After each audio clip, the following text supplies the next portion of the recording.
ఊళ్ళో నిల్లుండగా నా ఇల్లే దొరికిందట దొంగతనం చేయడానికి మిమ్మల్ని పెదలెట్ట అయినా దొంగతనం చేయమని మీ అక్క నేర్పిందా మీ బాబు నేర్పాడురా మీకు పోయే కళలు రాను ముదనష్ట దొంగ తెచ్చినోళ్ళారా మీకు పోయే కళలు రాను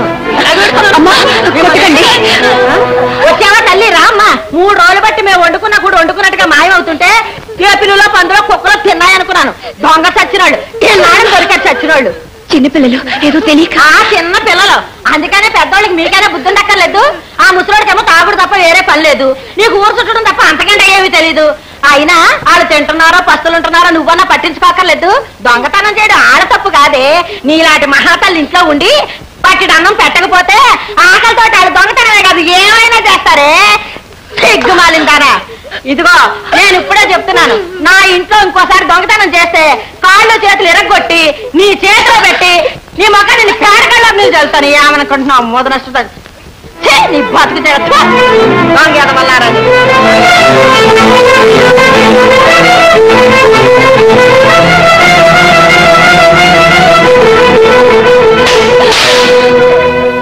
ఏరా ఏమిట్రా మీరు చేసిన పని ఉన్నంతలో మర్యాదగా బ్రతుకుతున్నాం అట్లాంటిది పరా ఇంట్లో దొంగతనం చేసి మన బ్రతుకులు బజారు పాలు చేస్తారా ఊళ్ళో వాళ్ళ చేత నానా మాట్లాడిపిస్తారా చిచ్చి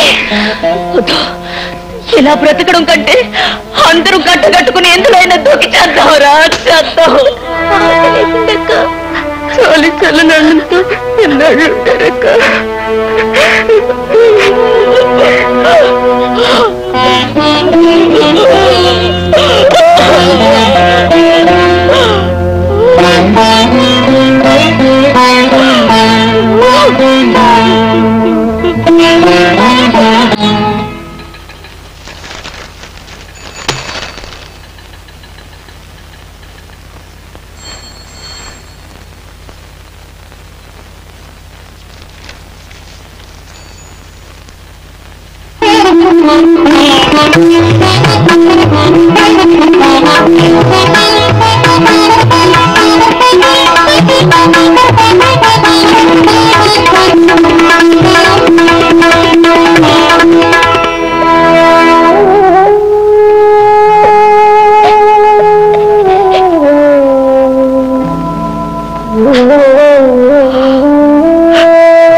చూడు మీ నాన్న బాధ్యత లేకుండా మీ కర్మకు మిమ్మల్ని వదిలేశాడు ఏ ఆధారం లేని ఆడపిల్లవి నువ్వు మాత్రం ఏం చేయగలవు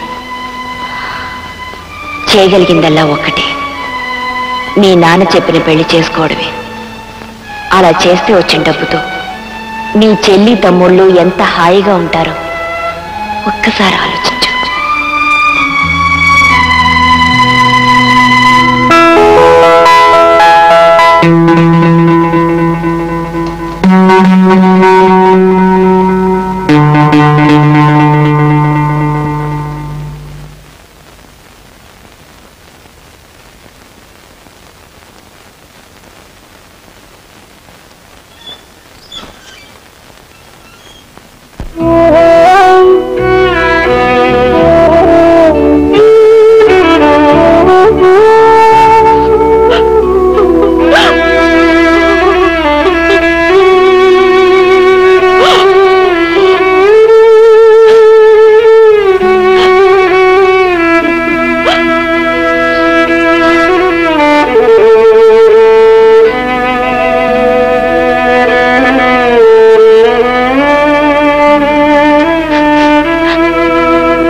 నాన్న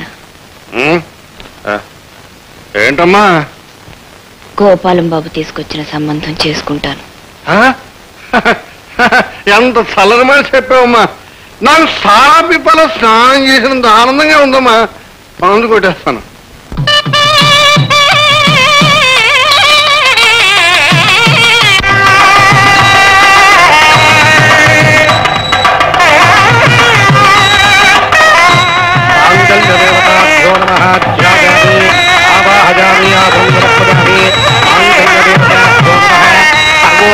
పూజాం సమర్పయామి మాంగళ్య దేవతాజై నమః. మంగళసూత్రం తీసుకో బాబు. ఎడమ చేతితోటి కాదు బాబు. ఇదిగో పంతులు గారు, అబ్బాయికి కుడి కాలు కుడి చెయ్యి పని చేయవు. ఎడం చేత్తో తీగి ఇంకే చేత్తో తీస్తాడు. ఆ విషయం 10 మందిలో నువ్వేం చెప్పక్కర్లా. అయినా నా గురించి తెలిసిన పద్ధతులు తీసుకురావచ్చుగా. బాలేవాడి బావా, నీ అవిటితనం దాచేస్తే మాత్రం దాగుతుందా? చూడండి పెద్ద ముత్తైదు గారు, కాస్త మంగళసూత్రాన్ని తమ చేత్తో అమ్మాయి మెళ్ళలో కట్టండి. ఏం అక్కర్లేదు. ఎంత చేతులు లేని వాడినైనా చేతగాని వాడిని ఏం కాదు. నా పెళ్ళ మెళ్ళ తాళి నేనే కట్టగలను.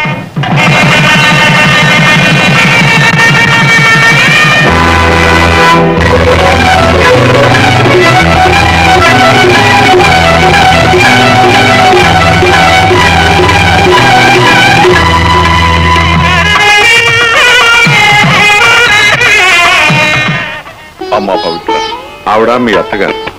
మీ ఆయన పుట్టిన 4 సంవత్సరాలకే కన్నుమూసింది. ఈవిడ మీ చిన్నత్తగారు. అది నా కూతురు ఊర్మిళ, అతను నా అల్లుడు గోపాల్. నీకు తెలుసు అనుకుంటాను, ఈ ఇంట్లోనే ఇల్లరకం ఉంటున్నాడు. ఆ మాట స్పెషల్ గా చెప్పక్కర్లేదులేండి. అన్నట్టు చూడమ్మా, నీకు ఒక ముఖ్యమైన విషయం చెప్పాలి. చంద్రయ్య నా కన్న కొడుకే అయినా నేను ఏనాడు అతన్ని అరే ఒరే అని పిలవలేదు. నాయనా చంద్రయ్య, బాబు చంద్రయ్య అని పిలుస్తుంటా. ఎందుకంటే మా నాన్నగారు అటు పోయారో లేదో ఇతనిటి పుట్టాడు. మా నాన్నగారే మళ్ళీ నా కడుపున పుట్టాడేమోనని నాకు నమ్మకం. అందుకని నువ్వు కూడా ఇతని మనసు ఏమాత్రం నొప్పించకుండా చూసుకోవాలమ్మా. మావా, ఇలా ప్రతి వాళ్ళ జీవి చరిత్ర ఉపన్యాసం చెప్పడం మొదలెడితే మేమంతా నీరసం వచ్చి కుప్పకూలిపోతాం. ఆ తర్వాత తెల్లారిపోద్ది. నిద్రమోహం, మిగతా కార్యక్రమం చూడు తొందరగా.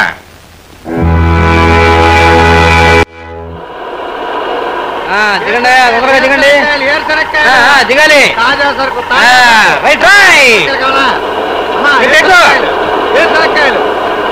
గురు ఎరా రాజుగా, బాగున్నావా? నేను బాగానే ఉన్నా. ఏమిటి అలా ఉన్నావు?